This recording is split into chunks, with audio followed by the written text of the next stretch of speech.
Hello বন্ধুরা, কেমন আছো তোমরা সবাই? আশা করি খুব ভালোই আছো। আর আমিও খুব ভালো আছি, আমার মেয়েও ভালো আছে। তো দিনটা ছিল শনিবার। শুক্রবারে আমি কোনো ব্লগ ভিডিও রিলস কিছু বানাতে পারিনি, তো পোস্টও করা হয়নি, কারণ শুক্রবার দিনটা আমার খুব ব্যস্ততার মধ্যে দিয়ে কেটেছিল। শুক্রবারে আমি গেছিলাম অন্নপূর্ণা ভাণ্ডারে ফর্ম জমা করতে। তো তোমরা কে কে অন্নপূর্ণা ভাণ্ডারে ফর্ম ফিল আপ করে জমা দিয়েছো আমাকে কমেন্ট করে জানিও। যাই হোক, তো ওইদিকে অনেকটা সময় চলে গেছিলো, তাই আমি সেই দিনে ঘরের রেগুলার কাজকর্মগুলো করে উঠতে পারিনি। তাই শনিবার দিনে আমার ডবল কাজ করতে হয়েছে, দুদিনের কাজ একসাথে করতে হয়েছে। তাই সেই দিনও আমি কোনো রকমে একটা ভিডিও করে রেখে দিয়েছিলাম পোস্ট করব বলে, কিন্তু আমি শনিবার দিনও ভিডিও এডিট করে পোস্ট করে উঠতে পারিনি। রবিবারে আমি ভিডিওটা, আজকে সানডে, আজকে আমি ভিডিওটা পোস্ট করছি। আর শুক্রবার দিন বিকেলবেলা আমি গিয়েছিলাম মাকে নিয়ে ডাক্তার দেখাতে। আর আকাশটা এমন করছে মাঝে মাঝে, যেন মনে হচ্ছে কত বৃষ্টি হবে, কিন্তু বৃষ্টির নাম নেই। এত গরমে না কাজ করতে খুব কষ্ট হয়, জানো তো। তার ওপর বাচ্চাটা আমার পিছন পিছন ঘোরে। আমার শাশুড়ি মাও আছেন, কিন্তু ওনার শরীরটা একটু খারাপ, তো ডাক্তার দেখাতে গেছিলেন, তাই আমাকে একা হাতেই কাজগুলো করতে হয়েছিল। উনি রান্নাবান্নাটা করে দিয়ে গেছিলেন, আর এদিকে বাচ্চাগুলো খেলছিল একসাথে, তাই এই ফাঁকে আমি আমার কাজগুলো গুছিয়ে নিচ্ছিলাম আর কি। তবু দেখো, আমার মেয়ে আমার সাথে সাথেই ঘুরবে।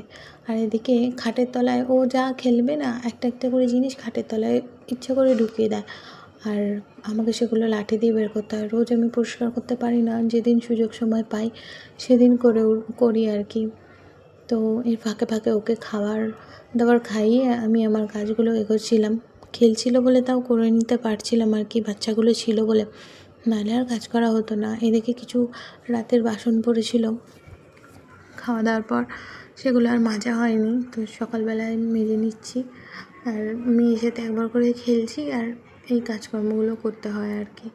জানি এগুলো সবাই করে, এগুলোর মধ্যে দেখানোর নতুন কিছু নেই, কিন্তু আমার কাছেও এগুলোর বাইরে আর কিছু থেকে ফেসবুকে আমি ভিডিও পোস্ট করা শুরু করেছি বেশ কিছুদিন পর থেকেই। আমার বেশ অনেক নতুন নতুন বন্ধু হয়েছে, যারা আমার ভিডিওতে কমেন্ট করে, আমিও তাদের রিপ্লাই কমেন্ট দেওয়ার চেষ্টা করি।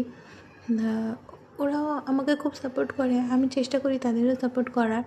আমার ভিডিওতে খুব বেশি না হলেও কিছু কিছু ভিউজ আসে, তো তাদেরকে অনেক ধন্যবাদ। যারা কমেন্ট করো, লাইক করো, তাদেরকে অসংখ্য ধন্যবাদ। তোমরা এভাবেই আমার পাশে থেকো, আমিও চেষ্টা করব সবার পাশে থাকার। যদি সবার ভিডিওতে তো আর রিপ্লাই কমেন্ট করা একসাথে সম্ভব নয়, তবে যেগুলো আমার চোখে পড়বে আর সেগুলোতে আমি রিপ্লাই কমেন্ট অবশ্যই করব। যারা আমার ভিডিওতে এসে কমেন্ট করবে, আমি তাদের ভিডিওটাও গিয়ে কমেন্ট করে আসবো আর কি। তো নতুন নতুন বন্ধুরা সাপোর্ট করো, পাশে থেকো, আমিও অবশ্যই চেষ্টা করব তোমাদের পাশে থাকার।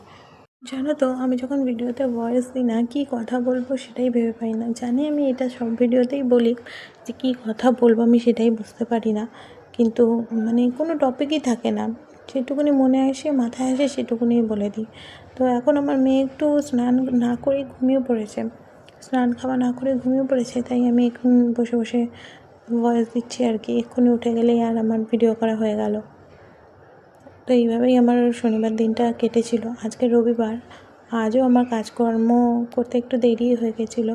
আসলে কী বলো তো, মেয়েটা একটু রাত করে ঘুমায় তো, আর আমিও ওর সাথে রাত করে ঘুমোই। ও একটু বেলা করে ওঠে, আমারও উঠতে বেলা হয়ে যায়, আর ব্যাস বেলা করে উঠলেই আমার কাজকর্ম 12টা বেজে যায় একদম।